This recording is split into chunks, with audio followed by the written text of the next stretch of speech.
Today, I want to welcome you to today's show. I am so honored and excited to have today's guest, Melanie Coppola. Melanie, I want to welcome you to the show, the president Thank you. of the Live Like Cole Foundation. And one of the things I do think with all my heart, God works in some pretty amazing, beautiful ways sometimes. I moved to Vero a little bit over a year ago, and I will have true confessions with you, Melanie. Shortly after that, I remember I was on the local Facebook page here, and I read an article just about your family, and something within me was like, I need to connect with these people. They are just dynamic human beings doing amazing You're so things. sweet. But it's like this. I don't know if you've ever had that feeling where you've not met somebody yet, and it's like, I need to meet these people. And so I want you to explain a little bit. We actually officially met on Wednesday. And I tried not to be over scary, just running up oh my gosh, you guys are amazing. If I didn't do that, but just being able to connect with you. I'd love for you to kind of share with the audience your organization, Live Like Cole Foundation, what it is, and I'll also ask you what we'll say the inspiration for what you all are doing. Of course, definitely. And once again, just thank you for having me on the show. I really appreciate it. And like you said, there was definitely when we met this connection and we just had this incredible bond. And who would have thought that it was just because we've both been through a similar tragedy, you know? But the foundation was created in honor of my brother Cole, who was killed by a drunk driver back in September of 2014 here in Vero Beach while riding his bike looking for a fishing spot with two of his friends. So my brother was just the most incredible guy. And anyone will tell you that if you knew him, it was the biggest blessing because he was just that kid that wanted to make everybody feel like somebody. He was the person who would stand up for the underdog.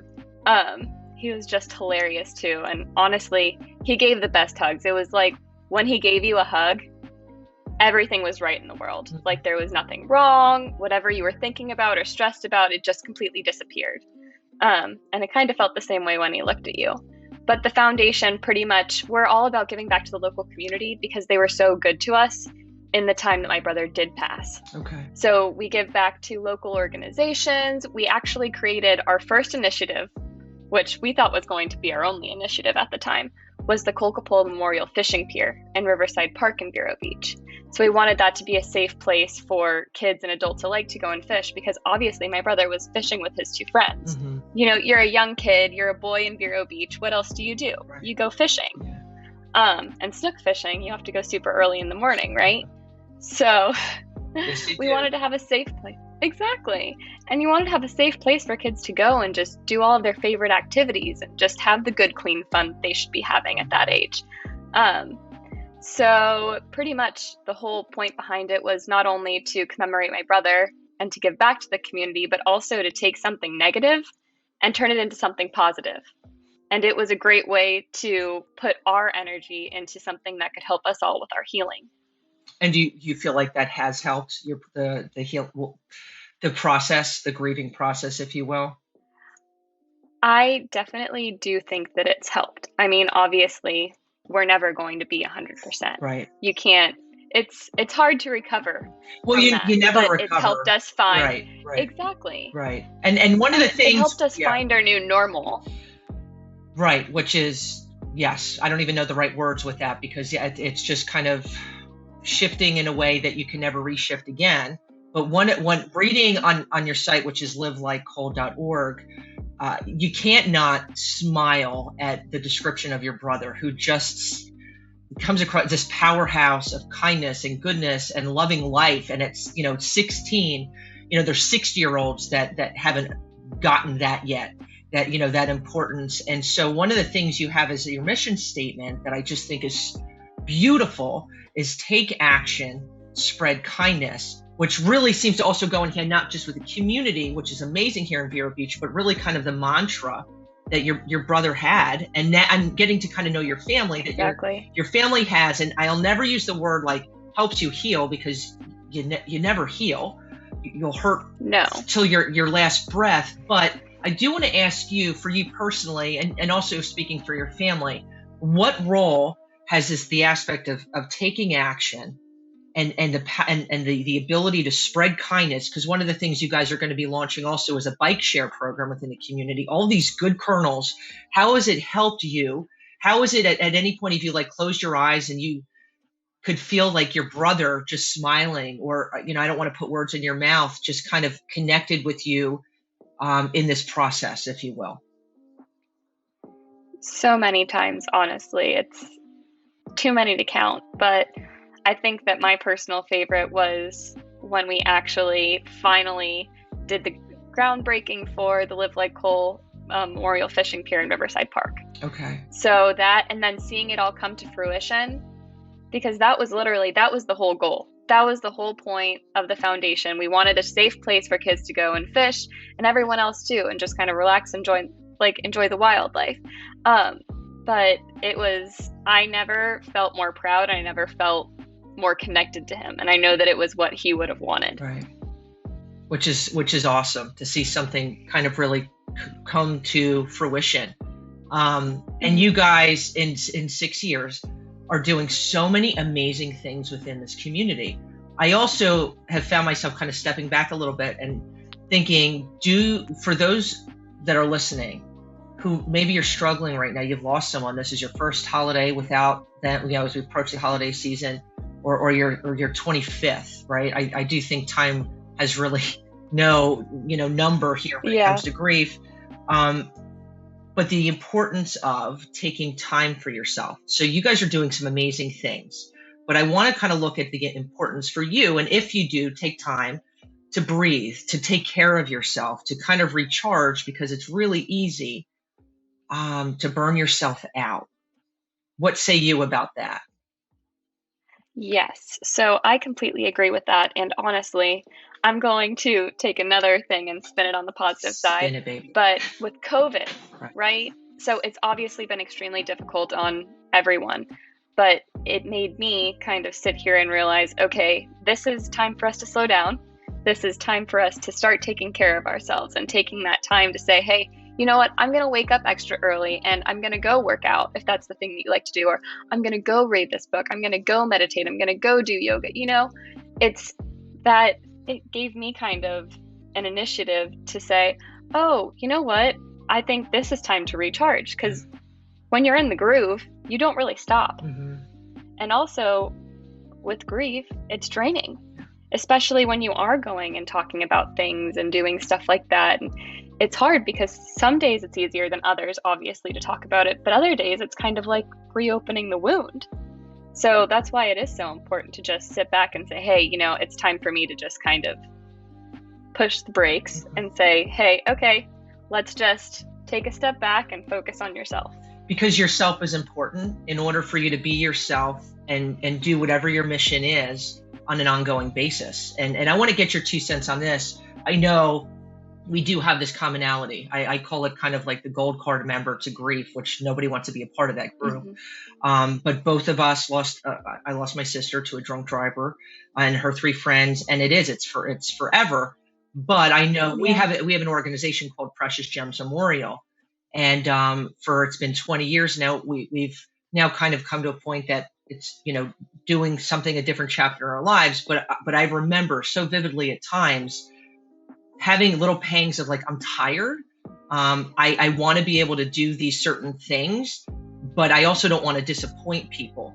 But I also know my sister wants me to be healthy. My sister wants me to be to not be. So have you found those little things where it's like you ever feel like guilty is not the word, but like you don't want to disappoint somebody? Like we have this going on and we have this going on.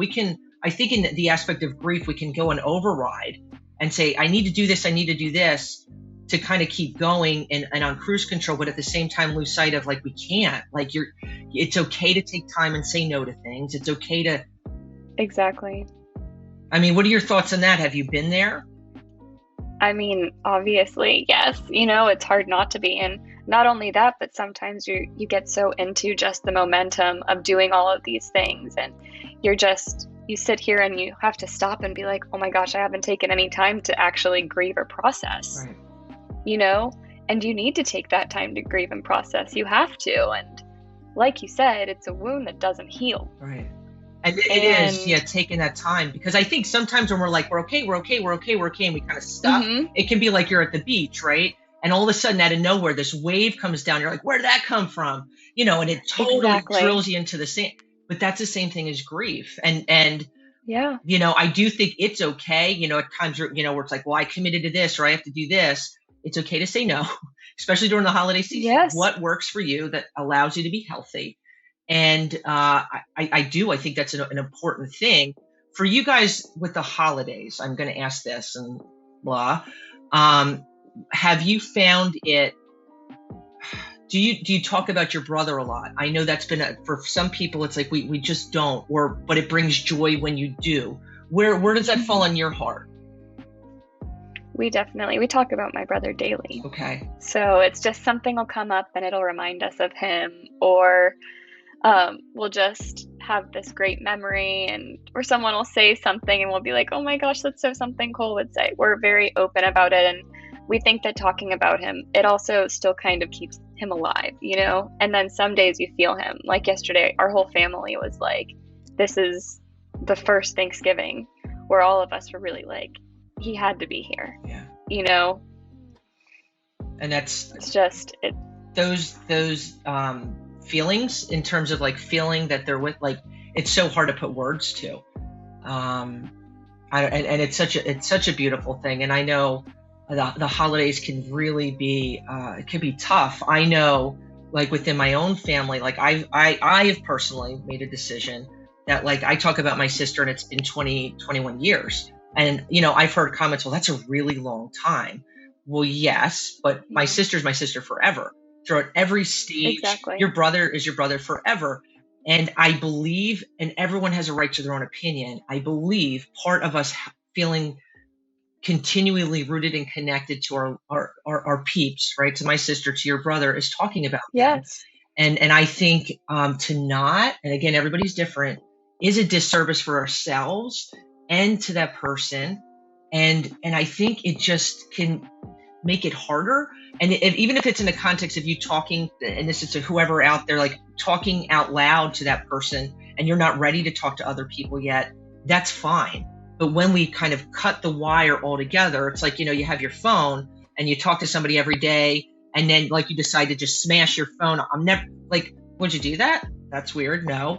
It's the same thing with grief, right? I mean, 20 years later, I still talk to my sister. Exactly. And so for whoever needs to hear this, that conversation, I just think is super important, and doing what you need to do what you need to do.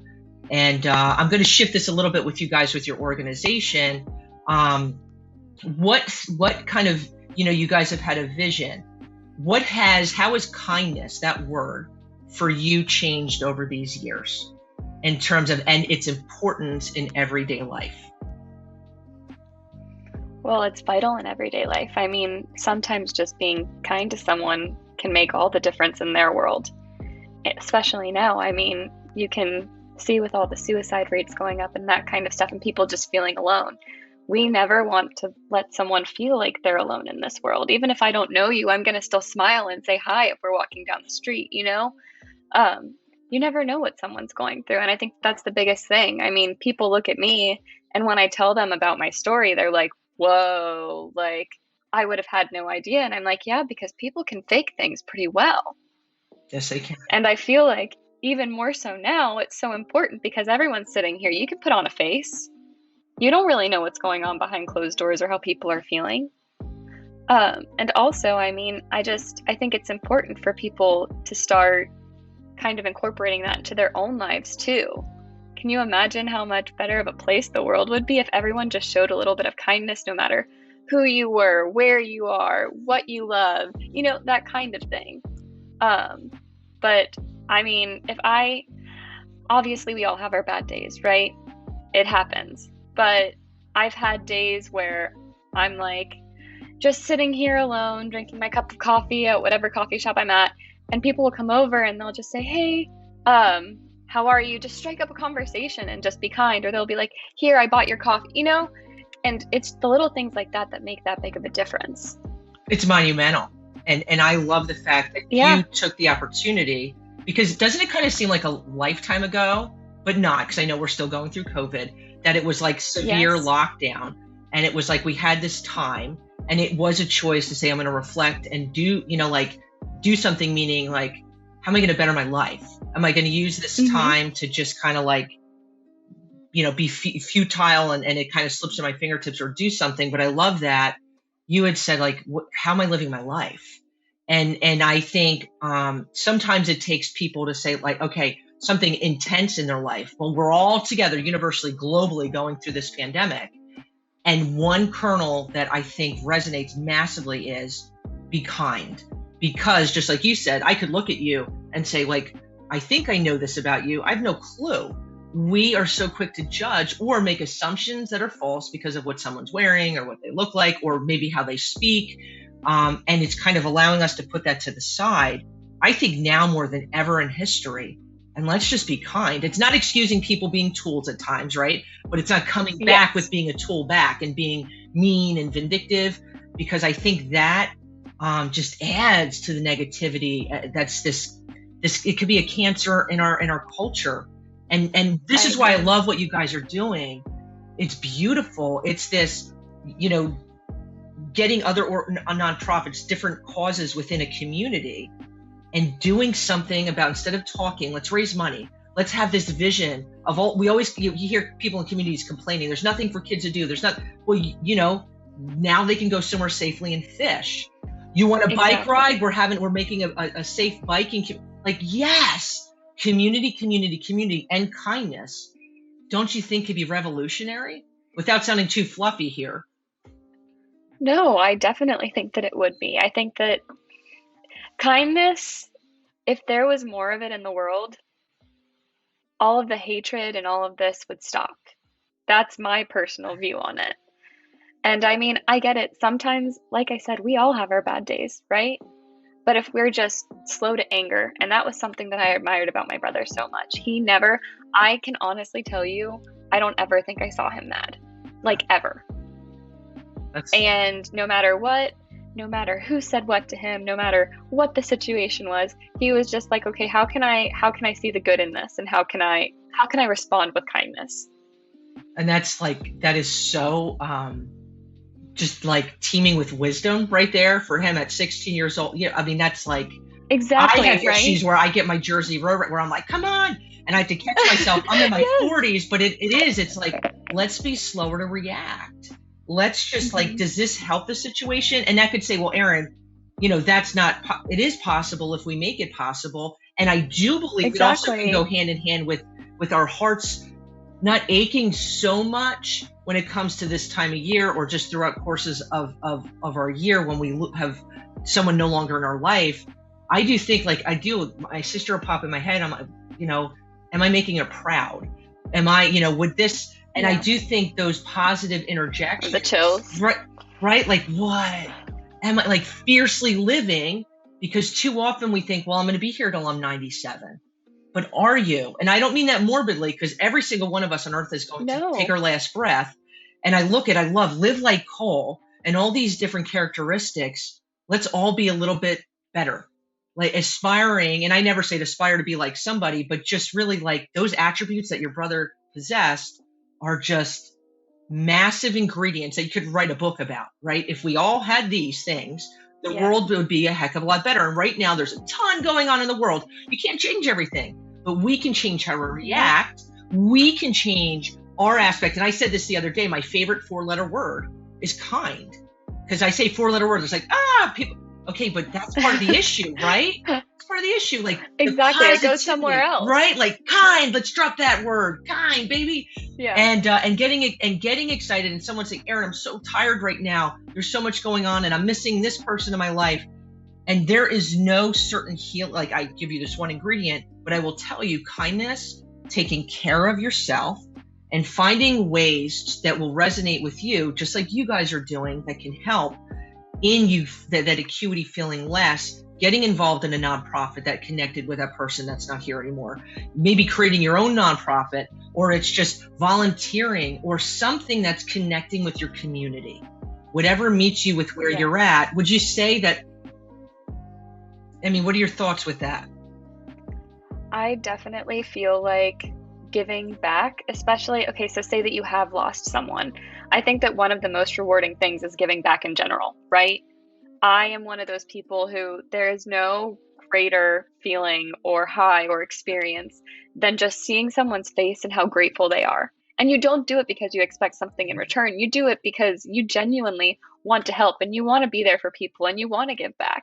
But especially knowing that it's an organization that the person that you loved was super involved in or cared about, it's like you sit here and you're like, wow, like I'm doing this for them, but it also feels really great for me too. And I think that sometimes that helps ease the pain a little bit, you know, because you're sitting here and you're like, wow, like I'm doing something great for someone else.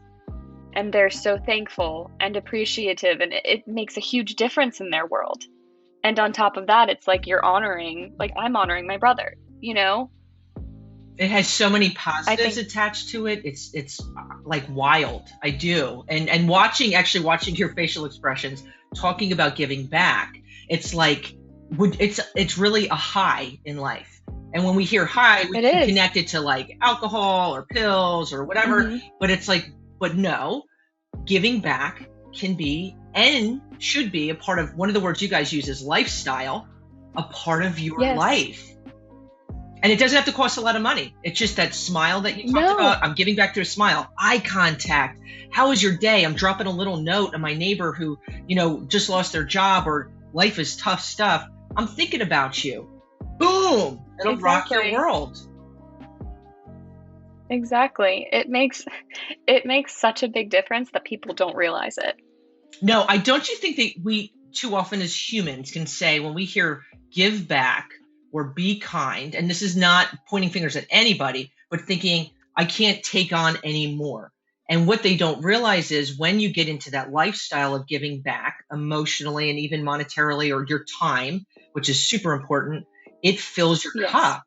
It helps you with when it comes to grief, when it comes to addiction, when it comes to relationships, when it comes to our mental wellness. I'm like, it is a massive thing we don't talk enough about. And that's why I love when I hop on your page or I'm on your Instagram. It's like all this stuff, you're fueling yourself, your hurt, your frustration, and what all those other emotions that can just knock on your butt sometimes. I'm going to, instead of choosing bitterness, I'm going to do better. I'm going to be kind. Exactly. And I can seriously, like your brother, he's smiling like, oh, like getting the people who are like stoked about what that domino effect that can absolutely obliterate the negativity. And that's what you guys are doing. Thank you. I get like, I'm trying not to jump through the computer here, but just about what a beautiful, beautiful thing that is. And it can be, there are days you're going to want to be under the covers, days, you know, that cup of coffee, you just want to sit on the couch, and that's okay. But when we're fueled and connected with that 4-letter word of kind and giving back, holy smokes, it helps. And I'll say to anybody that's in Indian River County, if you're looking for something to get connected with, there are so many nonprofit organizations, but, you know, I'm going to throw out your organization, Live Like Cole, you know, just connecting with you guys, giving back can help in so many ways, and spreading that kindness and light, it flips things upside down. That's kind of my 2 cents. Yeah, no, I completely agree with you. So I want to say to you guys, keep doing what you're doing. I know our paths are going to cross again. But if somebody's like, yo, I want to connect with these guys, I want to be able to donate, I want to donate my time, or I'm going to write a check, or whatever the heck it is, how do they connect with you guys? So we are on Twitter and Instagram, and our handle is at livelikeCole925. And on Facebook, we're just the Live Like Cole Foundation, as well as our website, which is www.livelikecole.org. Awesome. And check those out, my friends. And they will also be in the notes. Melanie, I'm going to ask you one last question. This is a big one. Totally not related, but kind of related. Oh, no. So here's the deal. She's freaking out. So I am a huge believer in bucket lists, having a bucket list throughout the course of our lives. Is there anything, first, do you have a bucket list? And secondly, so I'm asking 2 questions. Is there anything that you're like, that is on my bucket list, that it's like you want to do in the next 5 years, 30 years? Bucket list, baby. Oh, man. I would say that I don't have a bucket list. I just sometimes sit here. I know I need to actually write one down.